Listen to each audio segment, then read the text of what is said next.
ये है इचिगो कुरासाकी और ब्लीच इसकी कहानी है। इचिगो एक आम 15 साल का लड़का है जो जापान के काराकुरा टाउन में रहता है अपने प्यारे बट एनोइंग पिता इशिन और अपनी ट्विन सिस्टर्स यूजू और कैरन के साथ। इचिगो स्कूल जाता है, अच्छे ग्रेड लाता है और कभी कभी अपने ऑरेंज बालों की वजह से लड़ाई भी करता है, लेकिन उसके पास एक स्ट्रेंज एबिलिटी है कि वो भूतों को देख सकता है। ब्लीच की दुनिया भूतों से भरी पड़ी है जो नॉर्मल इंसानों के लिए इनविजिबल होते हैं। ये भूत दो तरह के होते हैं, फ्रेंडली और शाय प्लसेस से लेकर भयानक और खूंखार हॉलोस तक, जो दूसरे भूतों और इंसानों को खा जाते हैं। एक रात एक मिस्टीरियस वुमेन ब्लैक आउटफिट पहने हुए इचिगो के कमरे में आती है। ये रुकिया कुचिकी है, एक शिनिगामी यानी गॉड ऑफ डेथ। रुकिया सरप्राइज होती है कि इचिगो उसे देख सकता है, तो रुकिया उसे समझाती है कि वो एक शिनिगामी है और उसकी जिम्मेदारी है भटकती आत्माओं को दूसरी दुनिया, जिसे सोल सोसाइटी कहते हैं, पहुंचाने की, जिसके बारे में हम बाद में जानेंगे। इचिगो उसकी बातों पर बिलीव नहीं करता और उसे उसके घर से जाने को कहता है, तो रुकिया इचिगो को एक स्पेल यूज कर बांध देती है जिसे कीडो कहते हैं। तो चलिए थोड़ा कीडो के बारे में जानते हैं। कीडो इनकांटेशन स्पेल्स होते हैं जो शिनिगामी कॉम्बैट के लिए यूज करते हैं, just like magic spells. Kiddo 3 प्रकार के होते हैं, बकुडो, हाडो और काइडो। बकुडो बाइंडिंग स्पेल होता है, हाडो अटैकिंग स्पेल और काइडो हीलिंग स्पेल होता है। तो आपके लिए एक सवाल, रुकिया ने इचिगो पे जो कीडो यूज किया है उसका नाम कमेंट कीजिए। खैर, रुकिया के इचिगो पर कीडो यूज करने के बाद रुकिया एक सोल पर कॉन्सो परफॉर्म करती है। कॉन्सो एक रिचुअल होता है जिससे सोल्स को सोल सोसाइटी भेजा जाता है, जिसके बाद एक हॉलो कुरोसाकी परिवार पर हमला करता है जो इचिगो को खाने आया है। इचिगो अपनी बहन की चीख सुनकर रुकिया के कीड़ों को तोड़ देता है, जिसे देखकर रुकिया चौंक जाती है, क्योंकि नॉर्मल ह्यूमंस के लिए कीड़ों को तोड़ना ऑलमोस्ट इम्पॉसिबल होता है और इचिगो हॉलो से अपनी बहन को बचाने चला जाता है। रुकिया उसकी रक्षा करने की कोशिश करती है, लेकिन इस कोशिश में घायल हो जाती है। इचिगो और उसके परिवार को बचाने के लिए रुकिया इचिगो को अपनी जानपाक्तों से स्टैब करती है, जो एक शिनिगामी का हथियार होता है, और अपनी कुछ शिनिगामी पावर इचिगो को ट्रांसफर कर देती है। और अब इचिगो खुद एक शिनिगामी बन एक विशाल तलवार लेकर उस हॉलो को हरा देता है। अनफॉर्चुनेटली इचिगो रुकिया की आधी पावर लेने के बजाय उसकी सारी पावर ले लेता है, जिसकी वजह से रुकिया ह्यूमन वर्ल्ड में फंस जाती है। तो जब तक रुकिया की पावर वापस नहीं आ जाती, इचिगो सब्स्टिट्यूट सोल रीपर का रोल निभाएगा और काराकुरा टाउन के लोगों को हॉलोस से बचाएगा। जिसके बाद पहला हॉलो जिससे इचिगो को लड़ना पड़ता है वो ओरोहिमे का भाई सोरा इनोई निकलता है, जिसकी मौत एक कार एक्सीडेंट में हो गई थी। ओरोहिमे की बात करें तो वो इचिगो की दोस्त है और इस पॉइंट पर हमें पता चलता है कि हॉलोज अक्सर अपने परिवार के सदस्यों को हॉन्ट करते हैं, क्योंकि हॉलोज और प्लसेस ह्यूमन वर्ल्ड से इसलिए जुड़े होते हैं क्योंकि उन्हें लगता है कि ह्यूमन वर्ल्ड में उनके कुछ काम अधूरे रह गए हैं। सोरा अपनी बहन ओरोहिमे को हर खतरे से बचाना चाहता था, हालांकि जब वो हॉलो बना तो उसकी इस विश ने एक ट्विस्टेड फॉर्म ले लिया और वो ओरोहिमे को हर्ट करने लगा। लेकिन इवेंचुअली जब वो ओरोहिमे के शोल्डर को बाइट करता है और ओरोहिमे उसे हक करती है, तो सोरा की कॉन्शियसनेस वापस आ जाती है और वो इचिगो से अपने आप को प्यूरिफाई होने देता है, जिसके बाद सोरा की सोल सोसाइटी चली जाती है। रुकिया ओरोहिमे की मेमोरी से इस इवेंट को मिटा देती है, जैसा उसने इचिगो के परिवार के साथ किया था। तो हर सोल, चाहे वो कैसी भी हो, क्या वो प्यूरिफाई होने के बाद सोल सोसाइटी जा सकती है? तो इसका जवाब है नहीं, और इसका प्रूफ मिलता है ब्लीच के चैप्टर 7 कर्स पैराकीट में, जब इचिगो के दोस्त यासुतोरो साडो को एक पैराकीट बर्ड मिलती है, जिसके बारे में रूमर्स थे कि उसके पिछले ओनर्स बहुत बुरी तरह से मारे गए थे। और जब साडो उस बर्ड को अपने पास रखने का फैसला करता है तो उसके साथ भी एक्सीडेंट्स होने लगते हैं। रुकिया और इचिगो इस बात की इन्वेस्टिगेशन करते हैं और हमें पता चलता है कि इस सब के पीछे एक हॉलो का हाथ है। तो हुआ ये था कि ये हॉलो अपने ह्यूमन लाइफ में एक सीरियल किलर था जिसने एक बच्चे यूइची की माँ को मार दिया था। लेकिन इससे पहले कि वो यूइची को मार पाता, यूइची ने उसे बैल्कनी से धक्का दे दिया जिसकी वजह से उसकी मौत हो गई। जिसके बाद वो सीरियल किलर एक हॉलो बन गया। हॉलो बनने के बाद उसने यूइची की सोल को उस पैराकीट के अंदर डाल दिया और उससे झूठा वादा किया कि अगर यूइची उससे 3 महीने तक बच पाएगा तो वो उसकी माँ को वापस जिंदा कर देगा। इचिगो उस हॉलो को हराता है जिसके बाद उसकी सोल हेल में जाती है क्योंकि शिनिगामी सिर्फ सोल के हॉलो बनने के बाद के किए गए पापों को माफ कर सकते हैं। लेकिन अगर कोई इंसान अपने जीवन में विशेष रूप से बुरा होता है तो उसकी सोल हेल में जाती है। खैर, आपने नोटिस किया होगा कि इचिगो को सोल रीपर बनने के लिए अपनी सोल को अपनी बॉडी से निकालना पड़ता है। रुकिया इस चीज में इचिगो की मदद करती है, लेकिन इस चीज से एक प्रॉब्लम अराइज होती है कि इचिगो की बॉडी बेजान पड़ी रहती है। तो इसी प्रॉब्लम को सॉल्व करने के लिए रुकिया इचिगो के लिए एक गिकोनगान एक्वायर करती है जिसको आप सोल कैंडी भी कह सकते हैं। गिकोनगान एक आर्टिफिशियल सोल होती है जो एक प्लेस होल्डर का काम करती है, यानी जब सोल रीपर की सोल उनकी फिजिकल बॉडी में नहीं होती है तब ये गिकोनगान उनकी फिजिकल बॉडी में रहती है और बिल्कुल उनकी तरह ही एक्ट करती है ताकि किसी को कोई शक न हो। लेकिन रुकिया इचिगो के लिए जो गिकोनगान लाई थी वो एक्चुअली में एक मॉड सोल होती है। मॉड सोल एक मॉडिफाइड सोल होती है जो एवरेज गिकोनगान सोल से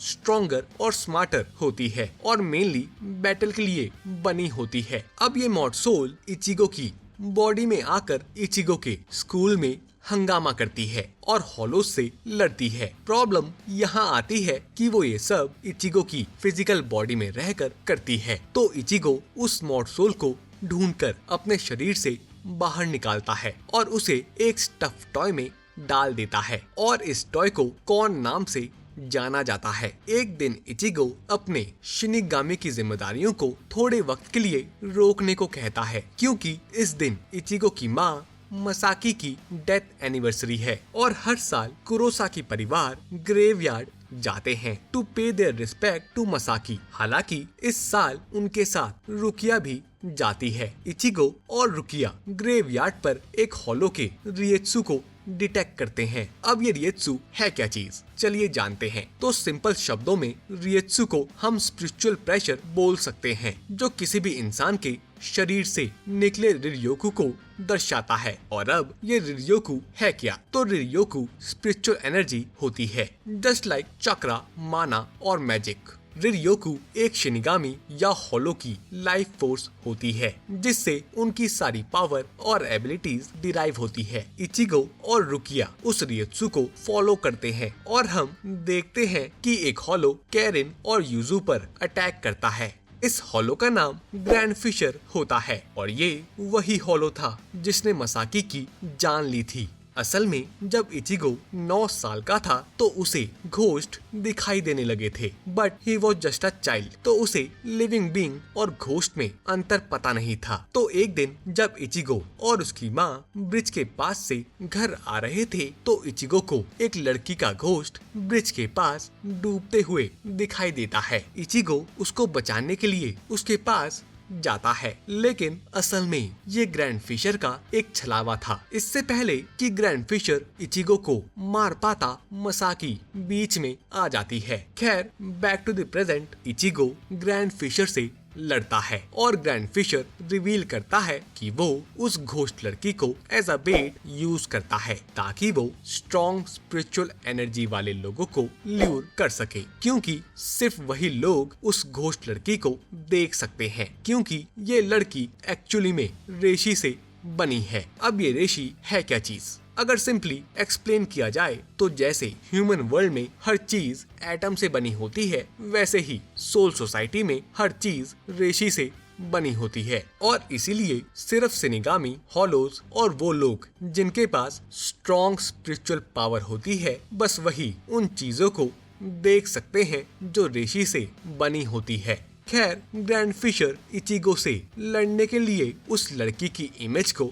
मसाकी की इमेज में बदल देता है। इचिगो अपनी माँ पर हमला नहीं कर पाता और इस बात का फायदा उठाकर ग्रैंड फिशर इचिगो को स्टैब करता है, लेकिन इचिगो भी ग्रैंड फिशर को मॉर्टली वुंडेड कर देता है, जिसकी वजह से ग्रैंड फिशर भागने पर मजबूर हो जाता है। रुकिया इचिगो को काइडो से हील करती है, जिसके बाद चैप्टर 27 में एक कैरेक्टर डॉन कनोजी का इंट्रोडक्शन होता है, जिसे बेसिकली कह सकते हैं कि वो ब्लीच यूनिवर्स का घोस्ट बस्टर है, जिसके पास गुड अमाउंट ऑफ रियोकू है, जिससे वो स्पिरिट्स को देख सकता है। और उसने एक टीवी शो बना रखा है जिसमें वो हॉन्टेड प्लेसेस को विजिट करता है और वहाँ की स्पिरिट्स को भगाने की कोशिश करता है, लेकिन उसको सच में पता नहीं होता कि वो कर क्या रहा है। खैर, इस पूरे एपिसोड में मोस्ट इम्पोर्टेंट थिंग जो हमें पता चलती है वो होती है जीबाकुराई,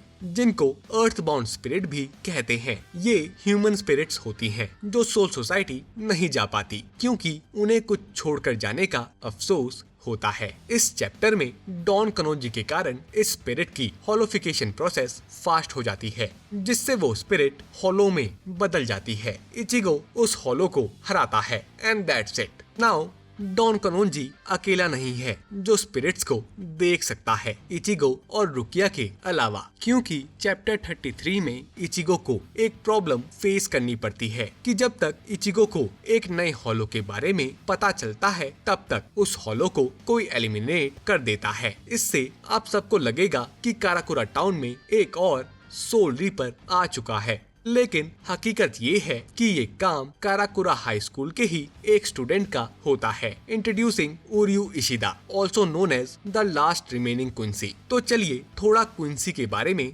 जान लेते हैं। क्विंसी वो इंसान होते हैं जो हॉलोज और प्लसेस को देख सकते हैं। ये लोग एनवायरनमेंट में मौजूद रेशी का इस्तेमाल करके वेपन्स क्रिएट करते हैं हॉलोज को मारने के लिए, लेकिन क्योंकि क्विंसी सोल रीपर्स नहीं होते, इसलिए वो हॉलोज की सोल को हेल या सोल सोसाइटी नहीं भेज सकते। ये एक बहुत बड़ी समस्या है, क्योंकि अगर हॉलो की सोल सोसाइटी नहीं जाएगी तो एक इम्बैलेंस क्रिएट होगा। बेसिकली सोल सोसाइटी और ह्यूमन प्लेन एक 2 वे हाईवे है। सोल सोसाइटी से सोल्स न्यूबॉर्न ह्यूमन बनकर ह्यूमन वर्ल्ड जाती है, जबकि डेथ के बाद वही सोल्स सोल सोसाइटी में आती है। लेकिन क्विंसी जब हॉलोज को मारते हैं तो वो उनकी सोल को डिस्ट्रॉय करते हैं, जिससे एक इम्बैलेंस क्रिएट होता है। और अगर ये इम्बैलेंस ज्यादा बढ़ जाता है तो सोल सोसाइटी और ह्यूमन वर्ल्ड एक दूसरे के साथ कोलैप्स हो सकते हैं। और इसीलिए पास्ट में शिनिगामी ने क्विंसी से रिक्वेस्ट की थी कि वो हॉलोज को ना मारे, लेकिन क्विंसीज ने उनकी बात नहीं मानी, जिसके कारण शिनिगामीज को सारे क्विंसीज को मारना पड़ा कुछ 200 साल पहले। खैर, back to the story. Uryu Ichigo को एक कॉन्टेस्ट के लिए चैलेंज करता है, जिससे डिसाइड हो सके कि क्विंसी और सोल रीपर में कौन बेहतर है। तो गेम के रूल्स सिंपल है, जो कोई भी 24 घंटे के अंदर सबसे ज्यादा हॉलोज को मारेगा वो विनर होगा, जिसके लिए उर्यू होलो बेट का इस्तेमाल करता है। लेकिन चीजें बहुत सीरियस हो जाती हैं, क्योंकि इस बेट के कारण wave after wave of hollows Karakura town आ जाते हैं और तबाही मचाना शुरू करते हैं। इस सब के दौरान इचिगो के दोस्त ओरोहिमे और साडो अपनी पावर को डेवलप करते हैं। ओरोहिमे को अपने हेयर पीसेस से सुनसुनरी का 6 फेरीज की पावर मिलती है, जिससे वो डिफेंसिव शील्ड और किसी भी वुंड को हील कर सकती है। साडो को right arm of the giant की पावर मिलती है, जो उसे डिफेंसिव और डिस्ट्रक्टिव पावर देती है। बाय द वे, आपके मन में ये सवाल तो होगा कि उनके पास ये पावर आई कैसे? तो ये हुआ इचिगो की वजह से। इचिगो को सोल रिपर बने कुछ ही समय हुआ है और उसे अपने रियोकु को कंट्रोल करना नहीं आता, जिसके कारण उसकी स्पिरिचुअल एनर्जी उसकी बॉडी से लीक होती है, जो उसके आसपास के लोगों को इन्फ्लुएंस करती है। इचिगो और उर्यू अपने डिफरेंसेस को साइड रखकर मैनोस ग्रांडे से लड़ते हैं। ये एक विशाल हॉलो होता है जो बहुत सारे हॉलोस को मिलकर बना होता है। इचिगो अपनी लेटेंट स्ट्रेंथ से मैनोस ग्रांडे को रिट्रीट होने पर मजबूर कर देता है। खैर, इतने सारे हॉलोस का काराकुरा टाउन में आना सोल सोसाइटी का ध्यान खींचता है और एक रात 2 शैडोई फिगर काराकुरा टाउन आते हैं और वो यहाँ पर रुकिया को अरेस्ट करने आए हैं। ये 2 लोग सोल सोसाइटी के हाई रैंकिंग ऑफिसर हैं, वाइस कैप्टन रेंजी अबाराई और कैप्टन ब्याकुया कुचिकी, जो रुकिया का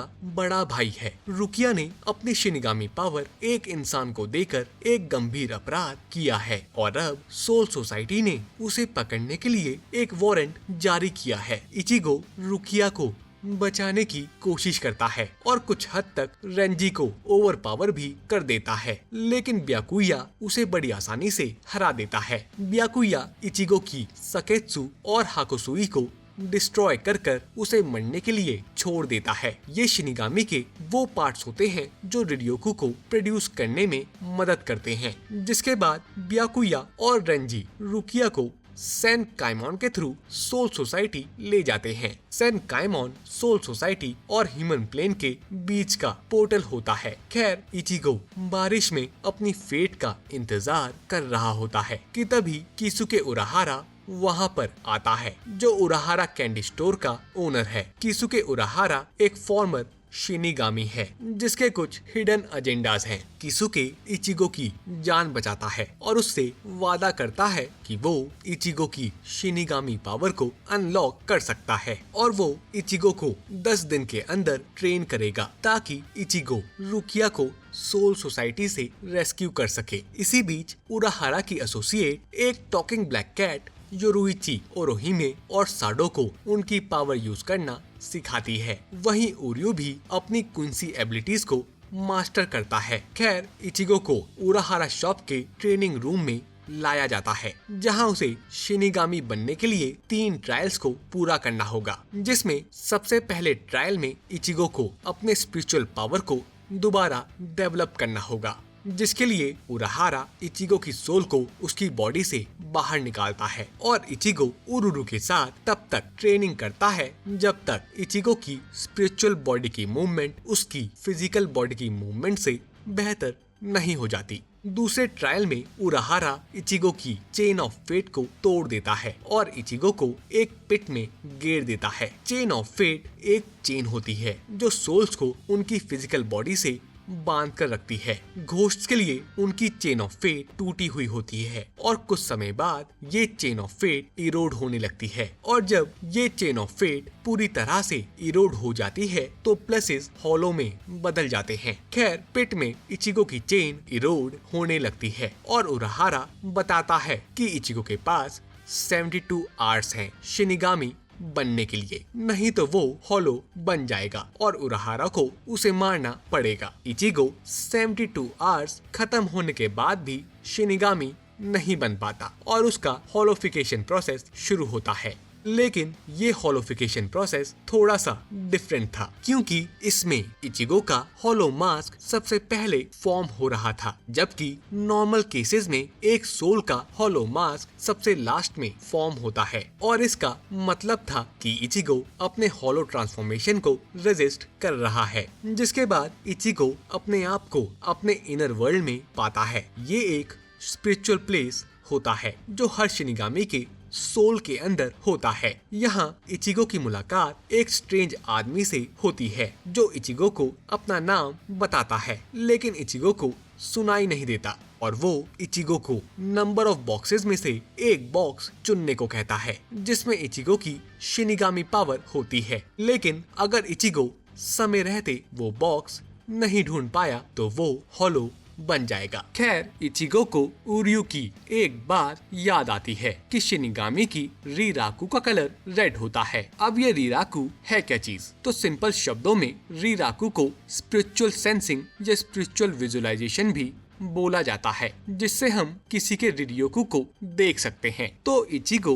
रीराकू को सेंस करता है और रेड बॉक्स ढूंढता है जिसमें उसको जानपाक्तो की हिल्ट मिलती है, जिसे इचिगो पुल करता है और पिट से बाहर आता है और उसी हिल्ट से अपने होलो मास्क को तोड़ता है, जिसका मतलब इचिगो ऑफिशियली शिनिगामी बन चुका है। अब बारी आती है ट्रायल 3 की, जिसमें इचिगो को उराहारा की हैट को उड़ाना होगा, जिसमें उराहारा और इचिगो की बैटल होती है। उराहारा अपने जानपाक्तो का नाम लेकर अपनी जानपाक्तो को शिकाई में कन्वर्ट करता है। शिकाई जानपाक्तो का इवॉल्व फॉर्म है और एक शिनिगामी शिकाई तभी अचीव कर सकता है अगर उसे अपनी जानपाक्तो का नाम पता हो, क्योंकि जानपाक्तो सेंटिएंट बीइंग होती है। खैर उराहारा इचिगो की टूटी हुई जानपाक्तो को और तोड़ देता है, जिसके बाद इचिगो दोबारा अपने इनर वर्ल्ड में जाता है, जहां उसे वही आदमी मिलता है और इस पॉइंट पर हमें पता चलता है कि वो आदमी इचिगो की जानपाक्तो है और उसका नाम जांगेत्सु होता है। इचिगो